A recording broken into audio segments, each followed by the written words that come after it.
सीता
सीताराम सीताराम सियावर रामचंद्र भगवान की जय। पवन सुत हनुमान की जय। उमापति महादेव की जय। बोलो भाई सब संतन की जय।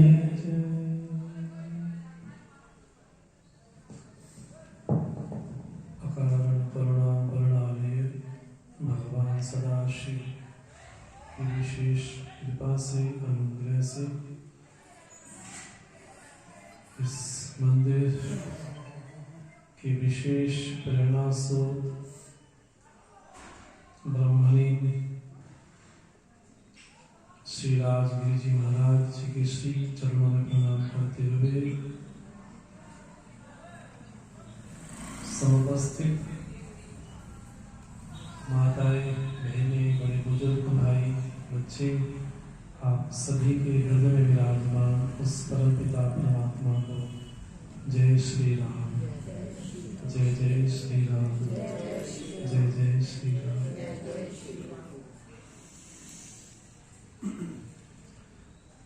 आज बहुत लंबे समय के बाद,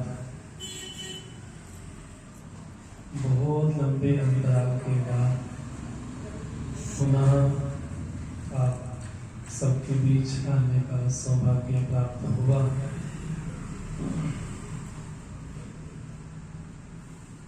जीवन में हमारी योजना से कोई कार्य नहीं होता।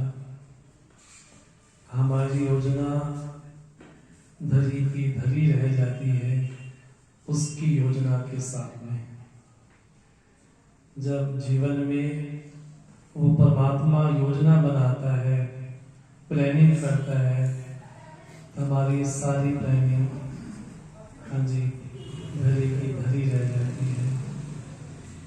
इसलिए हर बात के साक्षी हम सभी लोगों के हृदय में विराजमान उस अंतर्यामी परमात्मा को सदा पता है कि कब कहाँ किस समय कौन सी घटना विशेष घटनी है। इसलिए उस लंबे समय से चले आ रहे श्री हनुमान चालीसा के माध्यम से अनेक बार मिले, चर्चाएं हुई। हम जितने भारतवासी हैं सभी को श्री हनुमान चालीसा कंठस्थ है, बचपन से पढ़ते आ रहे हैं और उस वस्तु की, उस ग्रंथ की महिमा तब बढ़ जाती है जब उसकी फलश्रुति हम पढ़ते हैं। श्री हनुमान चालीसा के अंतिम में कहा गया, जो यह पढ़े हनुमान चालीसा होय सिद्ध साखी गहुरी सा। जो इस हनुमान चालीसा को पढ़ता है, जो मैंने कोई भी पढ़ता है, जो कोई पढ़ता है, पढ़ने का फल क्या है? अगर वो फल हमारे जीवन में घट चुका है तो समझना चाहिए कि हमने हनुमान चालीसा पढ़ी। अगर वो फल हमारे जीवन में नहीं घट रहा, नहीं दिख रहा, तो समझना चाहिए कि अभी हमने हनुमान चालीसा हाँ जी नहीं पढ़ी। क्योंकि गोस्वामी जी तो कहते हैं होय सिद्ध, उसको सिद्धि की प्राप्ति होती है। अगर हमको अपने जीवन में किसी भी तरह की सिद्धि प्राप्त हुई है तो समझना चाहिए कि हमने हनुमान चालीसा पढ़ी। अगर हमारे जीवन में किसी भी तरह की कोई भी सिद्धि दिखती नहीं है तो मानो कि हमने वाणी से बोला तो सही, लेकिन वैसा फल प्राप्त नहीं हुआ जैसा गोस्वामी जी हमसे कहते हैं। तो कौन सा फल है? तो कहा होए सिद्ध, उसको सिद्धि की प्राप्ति होती है। जब हम सिद्धि शब्द सुनते हैं तो तुरंत हमारे मन में आता है सिद्धि मतलब जो चीज सामने नहीं दिख रही हो उसको जो प्रकट कर दे वो सिद्ध है। आपके मेरे मन में क्या चल रहा है इस बात को जो बता दे वो सिद्ध है। जो पानी पर चल जाए वो सिद्ध है। जो ऐसी वस्तु हमारे सामने प्रकट कर दे वो सिद्ध है। ऐसे कई संत हुए इस भारतवर्ष में जिन्होंने मुख से शिवलिंग भी प्रकट कर दिया, उनको भी हम सिद्धों की श्रेणी में ही गिनते हैं। लेकिन वास्तव में सिद्ध कौन है?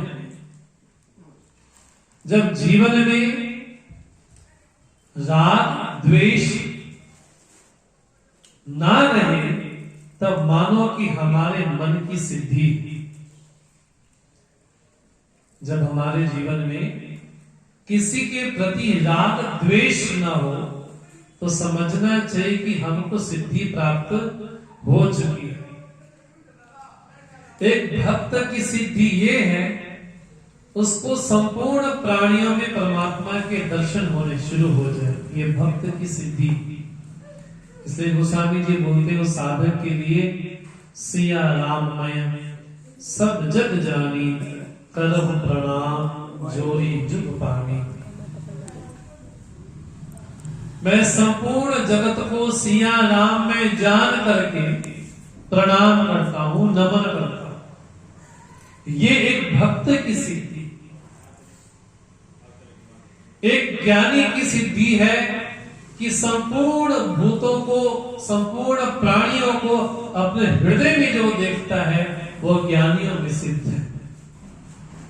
गीता में भगवान श्री कृष्ण उस ज्ञानी की महिमा गाते हुए कहते हैं कि वो कैसा है। तो भगवान कहते हैं वासुदेवा सर्वमिति स महात्मा सुदुर्लभा। वो महात्मा दुर्लभ नहीं, वो महात्मा सुदुर्लभ है जो संपूर्ण प्राणियों को वासुदेव जानता है। न केवल बाहर अपितु भीतर भी जो जानता है, बोले ऐसा महात्मा दुर्लभ नहीं, क्या है? सुदुर्लभ। बहुत दुर्लभ से ऐसे महात्मा के दर्शन हो पाते हैं। अगर हमारे जीवन में गोस्वामी जी द्वारा कही हुई बात घट जाए तो समझना चाहिए कि हम चाहे मंगलवार पढ़े, चाहे शनिवार पढ़े, चाहे प्रतिदिन पढ़े, सुबह शाम पढ़े, ये भी कहा जाता है जो सतबार पाठ कर कोई। सतबार, सत अर्थात कोई कहे 7 बार, कोई कहे 100 बार। देखिए भाव ये भी है जो 100% पढ़ता है। मनसा कर्मणा वाचा, मन से, वाणी से, कर्म से जो इसकी महिमा का गुणगान करता है। देखो बिना महिमा के पता चले उनकी मधुरिमा पता नहीं चलती। श्री रामचरितमानस में श्री हनुमान जी का जो पात्र है वो कैसा है? बोले श्री रामचरितमानस में हनुमान जी का पात्र हमारे हृदय में, हमारे शरीर में रहने वाला प्राण तत्व है। बोले उसी तरह से मानस में हनुमान जी का पात्र। अगर हमारे शरीर से प्राण निकल जाए, हाँ जी, तो हम कौन होंगे? बोले शिव से हम शव हो जाएंगे। बोले वैसे ही श्री रामचरितमानस से अगर श्री हनुमान जी का पात्र थोड़े समय के लिए विस्मृत कर भी दिया जाए, कल्पना भी कर ले, तो रामचरितमानस अपने आप में फीकी हो जाएगी। उस हनुमान चालीसा को बल देने वाले कौन है? बोले साक्षात श्री हनुमान जी महाराज हैं। ऐसे हनुमान जी को क्या प्रिय है? तो गोस्वामी जी बोलते हैं प्रभु चरित्र सुन बेको रसिया। उनको रस आता है। बोले कहां पर, कहां रस आता है उनको? बोले भगवान की जहां महिमा का गुणगान हो रहा हो, बोले वहां श्री हनुमान जी महाराज को रस आता है। मैं कोशिश कर रहा हूं क्योंकि बहुत लंबा समय बीत गया उस लिंक को, उस ब्रिज को जोड़ने में, क्योंकि अभी करीबन 2-2.5 महीने का अंतराल रहा। और उस जो क्रम एक प्रवाह चल रहा था, उस प्रवाह को थोड़ा थोड़ा मैं प्रयास कर रहा हूं कि थोड़ा उसके नजदीक पहुंचे। हमने क्या सुना, क्या अपने जीवन में उस श्रवण को हमने पाया। जब तक किसी भी ग्रंथ की महिमा का पता नहीं चलता है, तब तक हमारी उसमें रुचि नहीं होती। एक संस्कृत में वाक्य कहा जाता है, प्रयोजनम अनुद्देश्य मंदोपि न प्रवर्तते। बिना प्रयोजन के मूर्ख व्यक्ति भी किसी काम में नहीं लगता। समझदार की बात तो रहने दो, मूर्ख व्यक्ति भी सोचता है इससे करने से क्या मिलेगा। अगर हम दुकान खोलते हैं तो सुबह जब प्रणाम करते हैं तो क्या सोच के जाते हैं, शाम को जब दुकान को बंद किया जाएगा, बढ़ाया जाएगा, तो मेरी जेब भरी हो तब तो दुकान खोलने का फायदा है। हम किसी भी काम को करते हैं तो पहले सोचते हैं ये करने से क्या मिलेगा। अगर ये बिजनेस शुरू कर रहे हैं, ये बिजनेस शुरू करने से क्या मिलेगा, क्या प्राप्त होगा। अगर हमको लगता है ये करने से कोई फल नहीं मिलने वाला, तो वहां पांव भी नहीं रखते।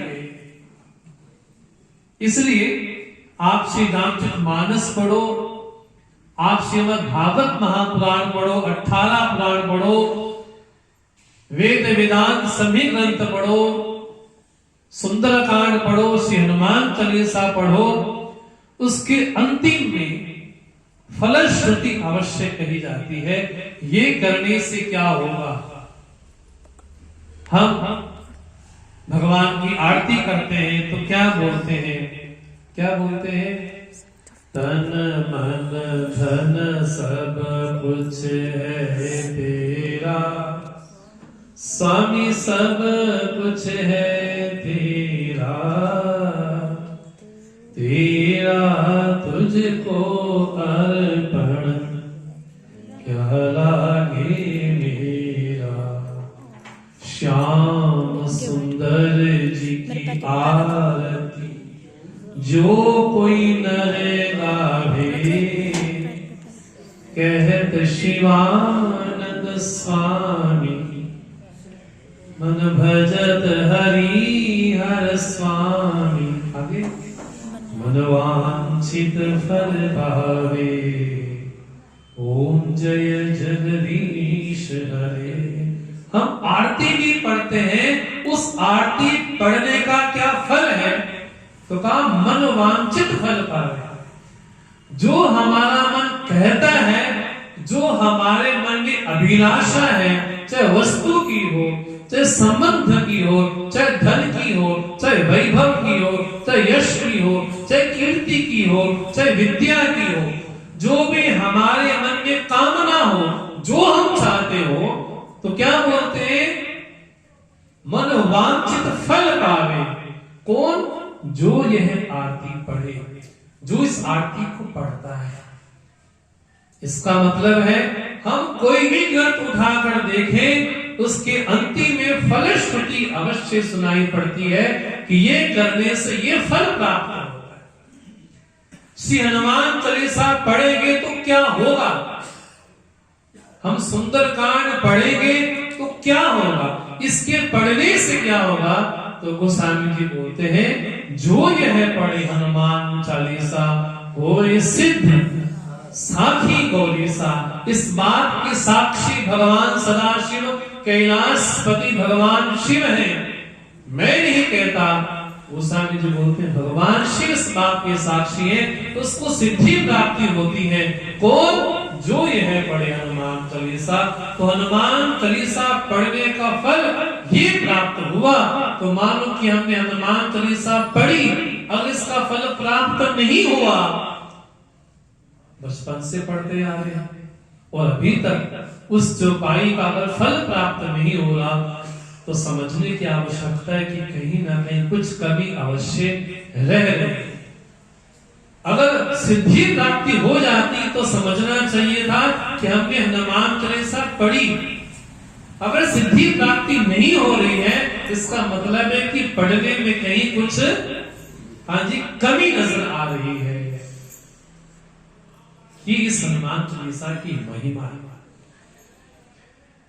देखो, जब कोई मॉल में हम जाते हैं ना, स्टार्टिंग में, अभी ठंडी के दिन आ रहे हो या गर्मी के दिन आ रहे हो, शुरुआत में जब वहां पर जाएंगे ना, चीजें बड़ी एक्सपेंसिव मिलेंगी, बड़ी महंगी मिलेंगी। लेकिन जब उनको लगता है कि अब सीजन खत्म हो गया है, तो क्या करते हैं, वो चीजें डिस्काउंट पे भी मिलती है ना, है कि नहीं?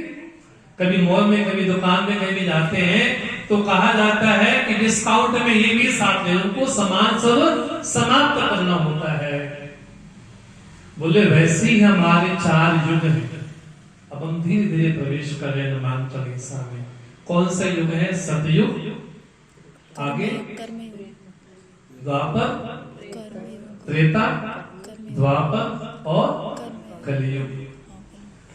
बोले शुरुआत में जाएंगे तो चीजें बड़ी एक्सपेंसिव होंगी, लेकिन अंतिम में आएंगे तो चीजें बड़ी डिस्काउंट से मिलेंगी। सतयुग में हजारों साल बैठ करके तप करना पड़ता था, तब जाके सिद्धि प्राप्ति होती थी। द्वापर में कितने हजारों वर्ष तप करना पड़ता था, तब जाके सिद्धि प्राप्ति होती थी। त्रेता में कितने हवन यज्ञ करने पड़ते थे, तब जाकर के सिद्धि प्राप्ति होती थी। कली में कलौ केशव कीर्तना, कलियुग केवल नाम आधारा, सुमिर सुमिर नर उतरे पारा।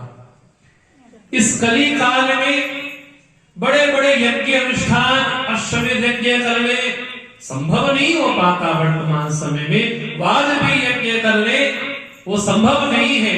तो कली काल में क्या संभव है? बोले क्या?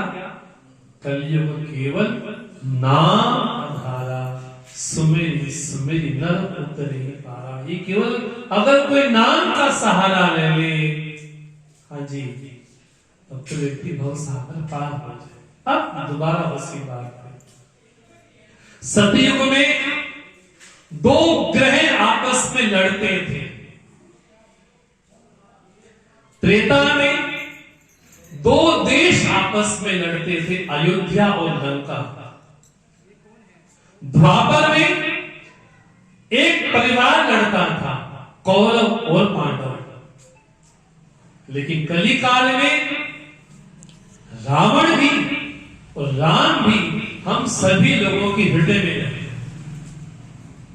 यहां राम भी है और रावण भी। द्वापर में, त्रेता में केवल एक ही रावण रहा होगा, एक ही दुशासन रहा होगा, एक ही दुर्योधन रहा होगा, एक ही शकुनी रहा होगा। माफी मांगते बात बड़ी लगेगी, आज लगता है कि गली गली में रावण घूम रहा है। आज लगता है कि गली गली में दुशासन घूम रहा है।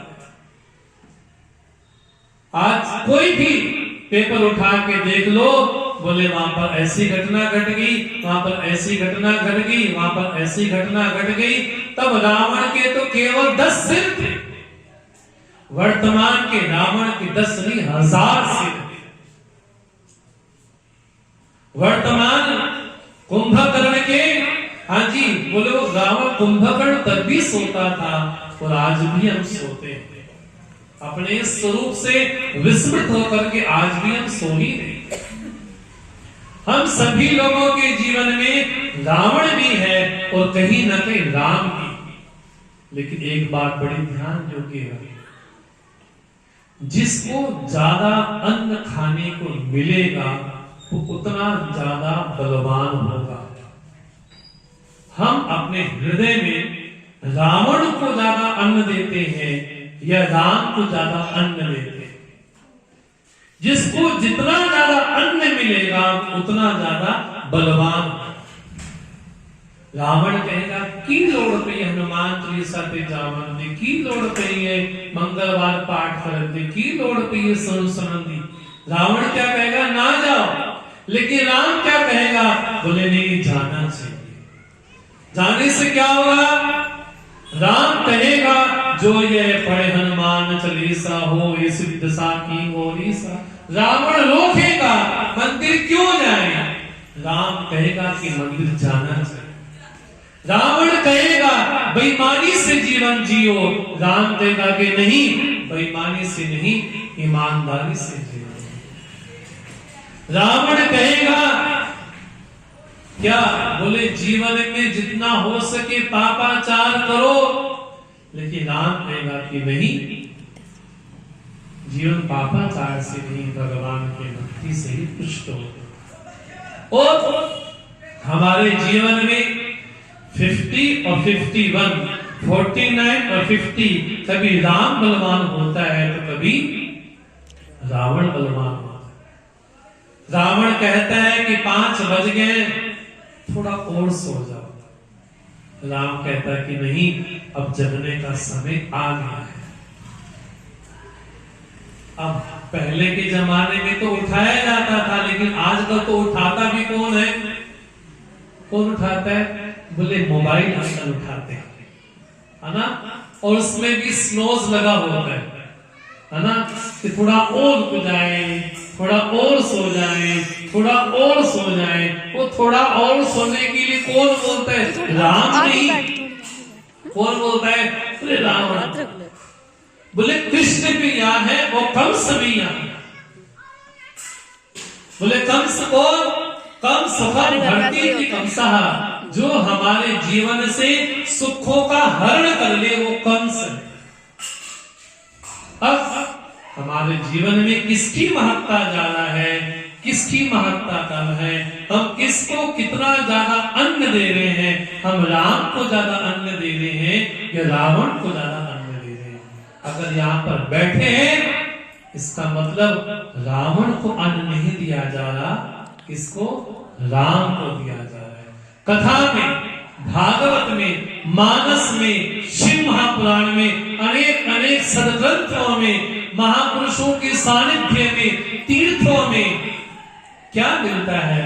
बोले राम का अन्न मिलता है।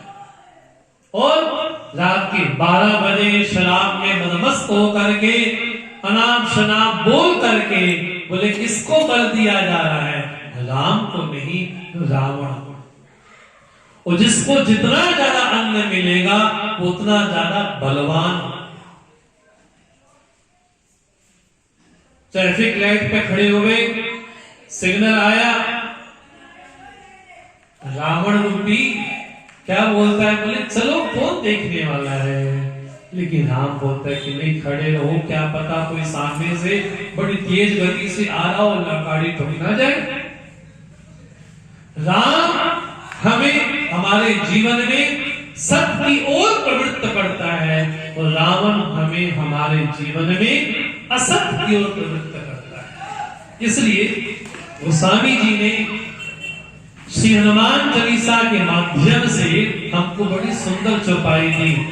हम जहां तक पहुंचने की कोशिश कर रहे थे, महावीर विक्रम बजरंगी कुमति निवार सुमति के संगी। हम रावण की ओर उन्मुख हो रहे हैं या राम की ओर सम्मुख हो रहे हैं? तो श्री हनुमान जी महाराज क्या करते हैं? कुमति निवार सुमति के संगी। हमारे जीवन में जो कुमति है, कुमति अर्थात ईश्वर नहीं है, ईश्वर का अस्तित्व नहीं है, ऐसी मति जो कहने वाली हो वो कुमति है। सुमति कौन है? बोले ईश्वर है, और केवल है नहीं, बोले प्राणी मात्र में रहने वाला है। ये हमारे जीवन में सुमति। इसलिए जब रावण ने विभीषण को प्रहार किया तो विभीषण के माध्यम से बोला गया, सुमति कुमति सबके उर रही। सभी के हृदय में सुमति भी रहती है और कुमति भी रहती है। जैसे मैंने निवेदन किया कि राम भी रहता है और रावण भी रहता है। सबके हृदय में सुमति भी है और कुमति भी।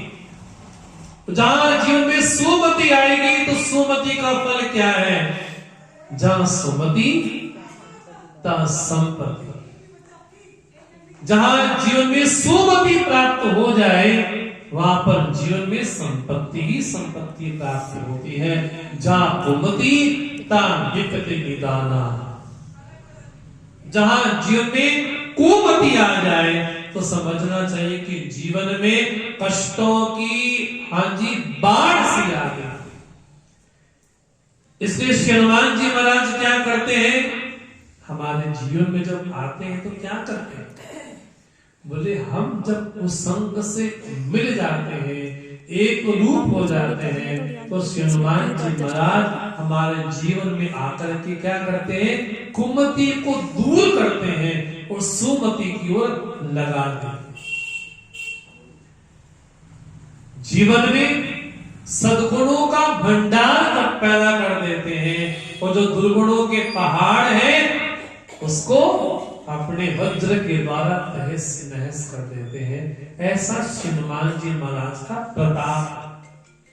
कौन है हनुमान जी महाराज? तो गोस्वामी जी बोलते महावीर। वो केवल वीर नहीं, कौन है? बोले महावीर। कोई दानवीर होता है, कोई त्यागवीर होता है, कोई विद्यावीर होता है, तो कोई रणवीर होता है। लेकिन श्री हनुमान जी महाराज कौन है? बोले जिनमें पांचों प्रकार के वीर रहते हैं वो महावीर है। विक्रम, उनके क्रम को कोई लांघ नहीं सकता। जब समुद्र पे पहुंचे तो अंगद ने कहा कि मैं जा तो सकता हूं लेकिन वापस आऊं ना आऊं इसमें मुझे संशय है। जामवंत कहते हैं कि मैं तो बूढ़ा हो गया, अगर मैं कभी जवान होता तो सागर तो मैं यूं ही पार कर देता। उस समय श्री हनुमान जी महाराज ने एक छलांग लगाई और वो छलांग कैसी थी? बोले यहां छलांग लगाई और दूसरा कहां स्पर्श पाया? बोले सीधा लंका में। ये श्री हनुमान जी महाराज का क्रम है। विक्रम, बजरंगी, उनके अंग कैसे हैं? बोले उनके अंग वज्र के समान है। देखो, एक होता है रूप और एक होता है स्वरूप। हनुमान जी कुंडल धारण करते हैं, हनुमान जी के बाल बड़े घुंघराले हैं, ध्वजा धारण करते हैं, हनुमान जी की पूंछ है। ये हनुमान जी महाराज का रूप है। कंचन वर्ण है, ये श्री हनुमान जी महाराज का रूप है। लेकिन रूप में और स्वरूप में बड़ा अंतर होता है। रूप अलग चीज है और स्वरूप अलग चीज है। मैं माफी चाहूंगा, थोड़ी गंभीर चर्चा लगता है कुछ प्रवेश कर पाए। स्वरूप अलग चीज है। रूप बाहर का एक पहनावा है, एक वेश है, लेकिन स्वरूप इससे अलग होता है। चीनी है, उस चीनी से जलेबी भी बनी, रसमलाई भी बनी, गुलाब जामुन भी बना, लड्डू भी बना। हाँ जी, अब किसी के मुख में पानी आ रहा हो तो बात अलग है, सुनते सुनते भी पानी आ जाता है ऐसा, है ना। बोले उस चीनी से जलेबी भी बनी, रसगुल्ला भी बना, हाँ जी, लड्डू भी बने, पेड़े भी बने, सब कुछ बना।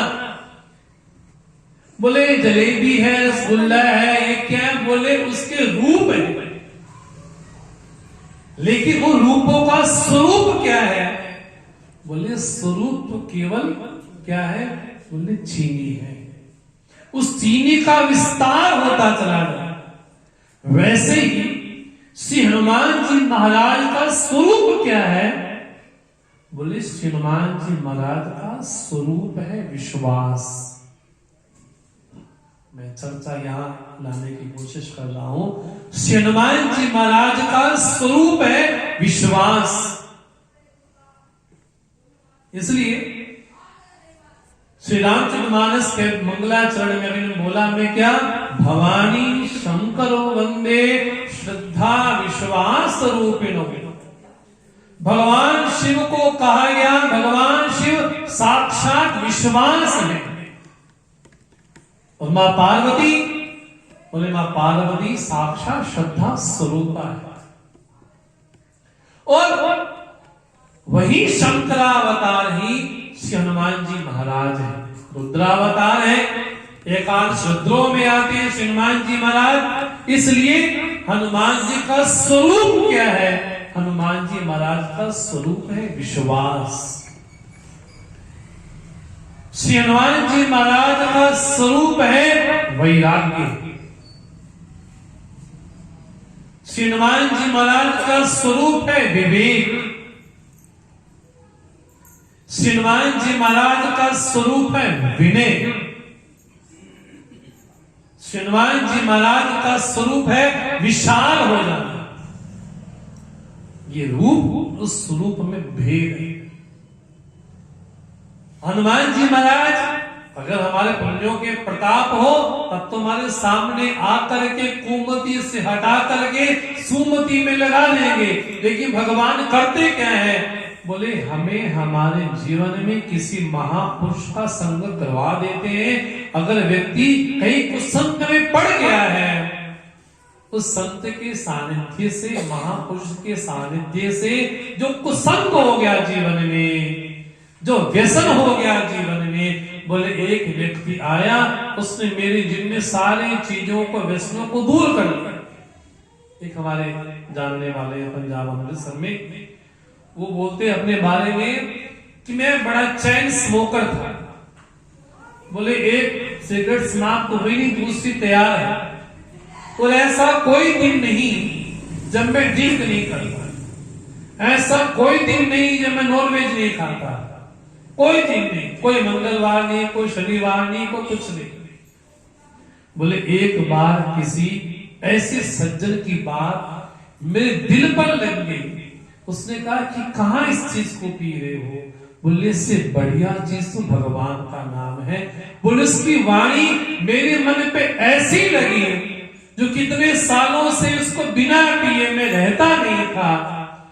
बोले एक बार मन में आया, मैंने उसको तुरंत छोड़ दिया, तो दोबारा कभी मैंने छू के देखा नहीं।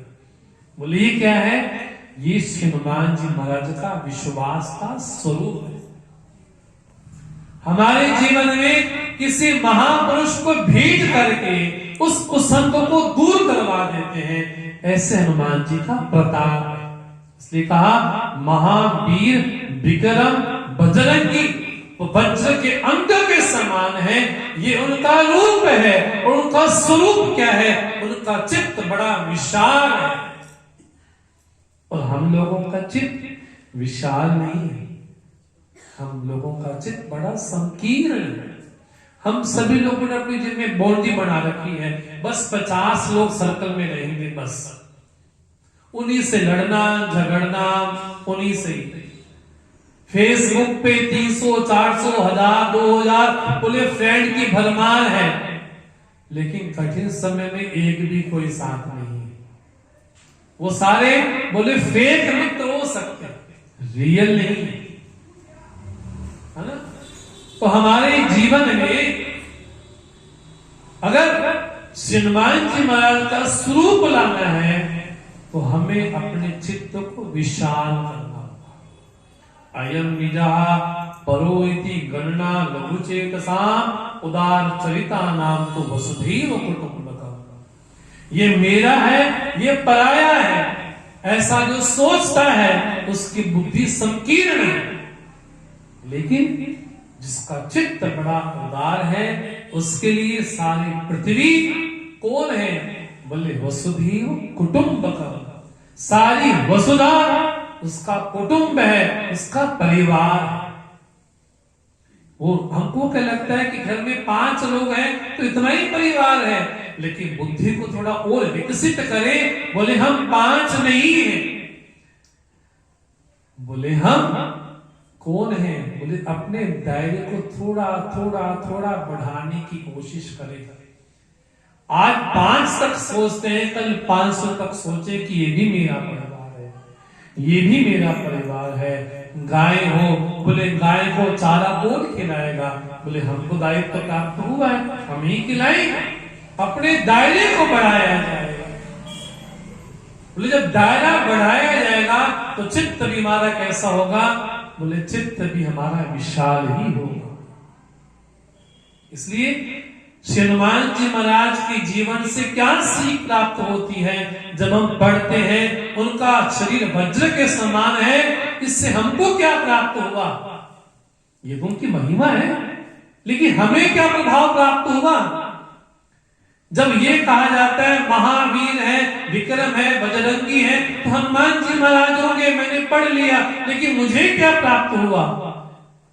बोले बजरंगी जब सुनते हैं तो मन में ये आना चाहिए कि वज्र के समान कैसे हैं? बोले एक जगह स्थिर है। और हमारी श्रद्धा आज कहीं है, कल कहीं और, कल कहीं और, कल कहीं और। इसको बोलते बिन पैंदी का लोट। कभी उनको मान लिया, कभी उनको मान लिया, कभी उनको मान लिया, कभी वहां चले गए, कभी वहां चले गए। नमन सबको, प्रणाम सबको, लेकिन श्रद्धा एक अटूट पर, एक आराध्य पर। नमन राम को भी हो, कृष्ण जी को भी हो, भगवती को भी हो, गणेश जी को भी हो, भैरव को भी हो, लेकिन मेरी श्रद्धा, मेरी आस्था, मेरी श्रद्धा कहाँ है? बोले साम्य सदा शिव भगवान के श्री चरणों में है, भगवान श्री कृष्ण के श्री चरणों में है, तो वहां मेरी अड़ी श्रद्धा। तो वज्र अंत होना मैंने कहा जहां मेरी प्रभु का निवास हो, स्थान हो, वहां पर मेरा भी स्थान हो, निवास। ये वज्र अंग की महिमा है। ऐसे भगवान श्री राम के चरणारविंद की जब हम स्तुति करते हैं, प्रणाम करते हैं, तो हमारे चित्त में भी वो भाव अवतरित होता है। कैसा भाव? भगवान श्री कृष्ण के चरण कैसे हैं, भगवान श्री राम के चरण कैसे हैं, मेरे जीवन का आधार कौन है? इस भाव मेरे तो आधार सीताराम के चरणारविंद, आधार सीताराम के चरणारविंद, मेरे तो आधार सीताराम के चरणारविंद, मेरे तो आधार सीताराम के चरणारविंद, राम के चरणारविंद, राघव के चरणारविंद, राम के चरणारविंद, राघव के चरणारविंद, राम के चरणारविंद,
अगर मेरे इष्ट श्री हनुमान जी महाराज हैं और हनुमान जी के आधार कौन है?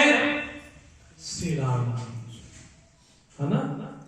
राम काज करिबे को आतुर, जो राम का कार्य अहरनिश करने में लगे हुए, दिन रात करने में लगे हुए, ऐसे श्री हनुमान जी महाराज के जो आधार होंगे वो मेरे भी आधार होंगे।